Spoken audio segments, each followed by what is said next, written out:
चलिए आज चलते हैं भारत की एक ऐसी जगह जहां इतिहास, रहस्य और डर सब एक साथ मिलते हैं। ये कहानी है राजस्थान के भानगढ़ किले की। पता है, इसे भारत की सबसे भूतिया जगह भी कहा जाता है। और देखिए, ये कोई सुनी सुनाई बात नहीं है। ये एक सरकारी बोर्ड है जो किले के बाहर लगा हुआ है।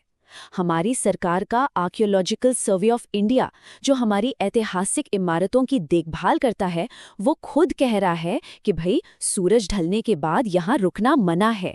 सवाल ये है कि आखिर क्यों? हाँ, यही सवाल तो इस पूरी पहेली की जड़ है। आखिर क्यों एक पूरा का पूरा शहर वीरान हो गया? और सरकार क्यों रात में किसी को भी वहां जाने नहीं देती? इन सवालों का जवाब ढूंढने के लिए ना हमें थोड़ा सा वक्त में पीछे जाना होगा। उस दौर में जब भानगढ़ खंडर नहीं बल्कि एक जीता जागता रोशन शहर हुआ करता था। आज जब कोई इन वीरान खंडरों को देखता है ना, तो यकीन करना मुश्किल हो जाता है। लेकिन एक जमाना था जब भानगढ़ बाजारों की रौनक, शानदार हवेलियों और खुशहाली से भरा एक गुलजार राज्य था। तो देखिए, कहानी शुरू होती है 1573 में। आमेर के राजा भगवंत दास ने अपने बेटे माधो सिंह के लिए ये किला बनवाया। 16 आते आते भानगढ़ एक बहुत ही अमीर और एक जरूरी शहर बन चुका था। सब बढ़िया चल रहा था। लेकिन फिर 1700 के दशक में कुछ ऐसा हुआ कि ये शहर अचानक और हमेशा के लिए खाली हो गया। और हम किसी छोटे मोटे गांव की बात नहीं कर रहे हैं।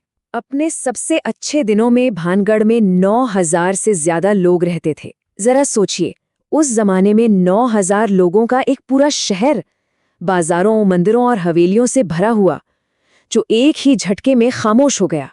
तो सवाल वही है, आखिर हुआ क्या था?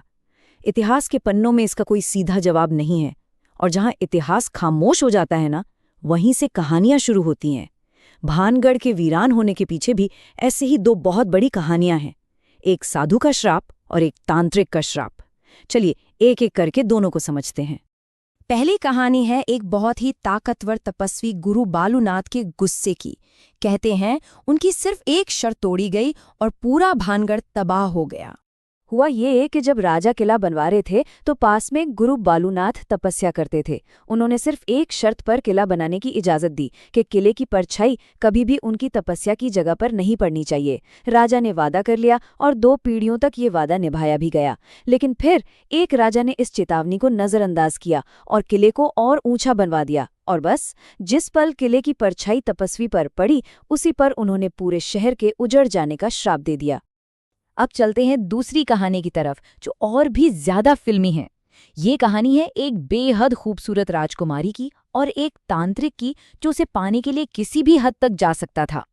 तो इस कहानी में एक तरफ है राजकुमारी रत्नावती, जिनकी खूबसूरती के चर्चे दूर दूर तक थे, और दूसरी तरफ है सिंधिया, एक तांत्रिक जो काले जादू का माहिर था। सिंधिया राजकुमारी पर मोहित था और उन्हें किसी भी कीमत पर पाना चाहता था। तो सिंधिया ने एक चाल चली। उसने राजकुमारी के लिए जा रहे बालों के तेल पर काला जादू कर दिया। लेकिन राजकुमारी बहुत समझदार थी। उन्होंने जादू को पहचान लिया और तेल की शीशी को पास पड़े एक बड़े से पत्थर पर फेंक दिया। और बस यहीं पर सारा खेल पलट गया। वो जादू किया हुआ तेल पत्थर पर लगा और पत्थर जिंदा होकर सिंधिया के पीछे लुढ़कने लगा। इससे पहले कि वो भाग पाता, पत्थर ने उसे कुचल दिया। लेकिन मरते मरते उस तांत्रिक ने श्राप दे दिया कि पूरा भानगढ़ तबाह हो जाएगा और यहाँ मरने वाले लोगों की आत्माएं हमेशा इन्हीं खंडारों में भटकती रहेंगी। तो ये थीं वो 2 कहानियां जो सदियों से भानगढ़ की हवाओं में घूम रही हैं। लेकिन चलिए अब इन कहानियों से थोड़ा हट कर देखते हैं कि ठोस सबूत और आज की असलियत क्या कहती है। याद है, हमने बात की थी कि यहाँ 9,000 से ज्यादा लोग रहते थे और आज यहाँ की आबादी है 0। एक भी इंसान रात में यहाँ नहीं रुकता। ये वीरानगी ही भानगढ़ के रहस्य का सबसे बड़ा सबूत है। आज भी जो लोग दिन के उजाले में यहाँ घूमने जाते हैं, वो अजीब अजीब बातें बताते हैं। किसी को लगता है कि कोई अनदेखा साया उनके साथ चल रहा है। कुछ लोग रात में चीखने या हंसने की आवाज़ें सुनने का दावा करते हैं। वहाँ नर्तकियों की हवेली से घुंघरुओं की आवाज़ आने की कहानियाँ तो बहुत मशहूर हैं। अब देखिए, पैरानॉर्मल इन्वेस्टिगेटर्स को कुछ अजीब रीडिंग्स तो मिली हैं, लेकिन भूतों का कोई पक्का सबूत आज तक किसी को नहीं मिला। तो क्या ये सब मन का वहम है या कुछ और? जब हम इन कहानियों को फैक्ट्स की कसौटी पर रखते हैं तो कुछ दिलचस्प बातें सामने आती हैं।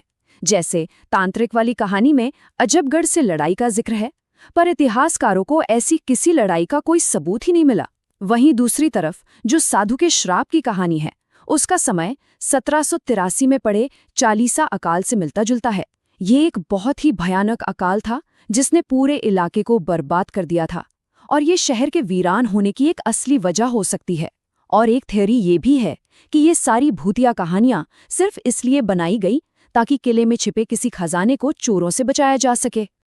और पता है, इस पूरी कहानी का सबसे हैरान करने वाला हिस्सा क्या है? यही कि 9000 लोगों का एक पूरा शहर रातों रात कैसे गायब हो गया, इस बारे में इतिहास पूरी तरह से चुप है। कोई सरकारी दस्तावेज नहीं, कोई शाही फरमान नहीं, कुछ भी नहीं। बस ये वीरान किला है और कुछ कहानियां। तो आखिर में सवाल बस यही रह जाता है, जब इतिहास के पन्ने खाली हों तो क्या कहानियां ही सच बन जाती हैं? भानगढ़ का असली सच तो शायद हमेशा के लिए इन्हीं खंडरों में दफने रहेगा, पर यह हमें ये सोचने पर जरूर मजबूर करता है कि कैसे कहानियां इतिहास के खालीपन को भर देती हैं।